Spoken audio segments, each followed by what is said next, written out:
Some of the biggest ideas in history happen almost by accident. And today, we're going to talk about one of the most incredible business stories of our time.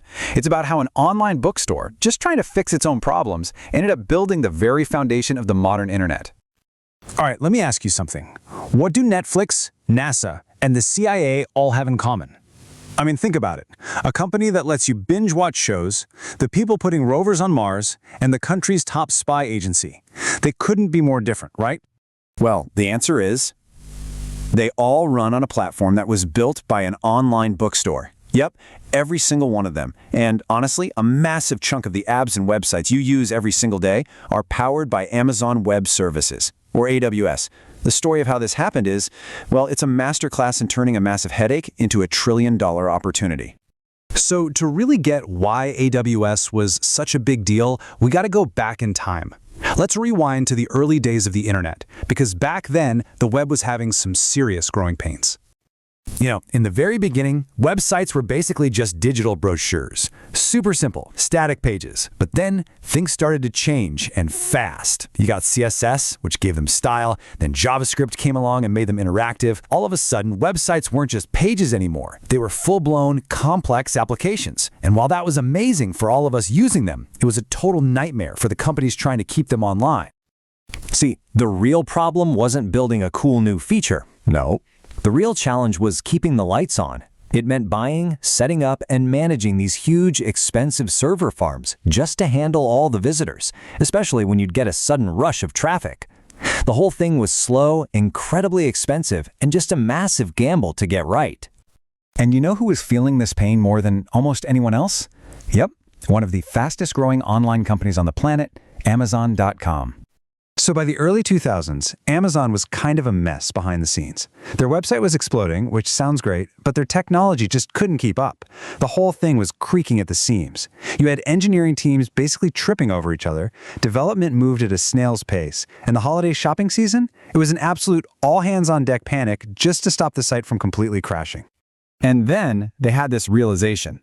They looked around and saw that their best, smartest engineers were spending almost all their time not building cool new stuff for shoppers. Instead, they were stuck doing the tedious, painful work of managing servers and databases. They had a great name for it: undifferentiated heavy lifting.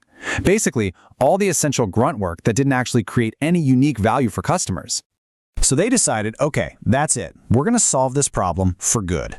Their big idea was to build one single, standardized internal platform. A place where any developer inside Amazon could just instantly get all the computing power, storage, and database stuff they needed on demand. And this is where the story gets really good. This is the genius part. So, step 1, they build this amazing internal platform. Step 2, they prove it works by moving their own massive multi-billion-dollar retail site onto it. And then comes the aha moment. They realized, wait a minute, if this is so incredibly useful for our developers, what if we sold it as a service to every other developer in the world? And just like that, with that single thought, Amazon stopped being just an online bookstore. They were about to create a brand new industry from scratch and completely change the rules for how software gets built, forever. They called it cloud computing. The idea itself was actually pretty simple, but at the time, it was totally radical. Think about it like this. Instead of building your own power plant, you just plug into the wall and pay an electric company for the power you use. That's what they did for computing.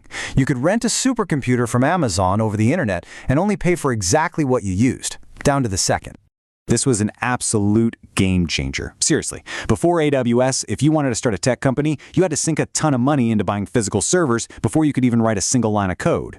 But after AWS launched in 2006, a couple of people in a garage could suddenly get their hands on the exact same world-class computing power as a giant corporation, and they could do it in minutes for just a few bucks. This wasn't just a small shift, this was an explosion. And honestly, it's almost impossible to overstate just how much AWS has shaped the world we live in today. By getting rid of that huge upfront cost, AWS basically leveled the playing field for everyone. It's the reason we had that massive startup boom in the late 2000s. I mean, think about a company like Netflix. They went from mailing DVDs to a global streaming giant because they could just grow on AWS instantly without ever having to buy their own servers. It wasn't just about making it cheaper. It made it less risky to try something new, which inspired a whole generation of builders.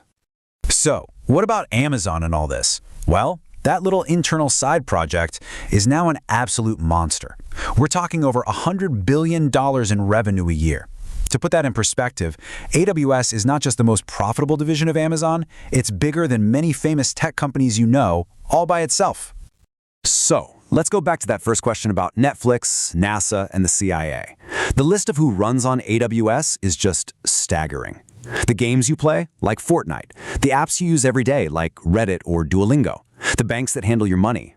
Even government agencies tasked with national security. They are all, in one way or another, relying on this accidental empire that Amazon built. But of course, when you invent a market this huge and this profitable, you're not going to be the only player for very long.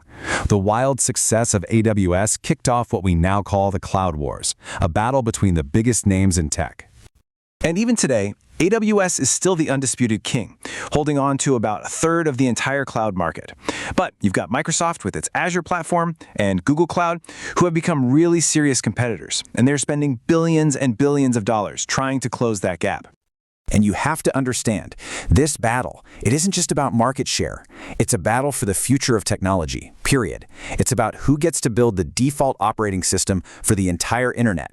Because the company that powers the next wave of AI, the Internet of Things, and, well, whatever comes after that, that company is going to have unbelievable influence over the world for decades. Which brings us to a final, pretty cool thought. The whole story of AWS is this amazing reminder that the biggest, most world-changing ideas don't always come from some grand plan in a boardroom. A lot of times, they're born from just trying to solve your own messy internal problems. And it really makes you wonder, right? What internal tool, what little side project is being built inside some company right now that might just accidentally run the world tomorrow?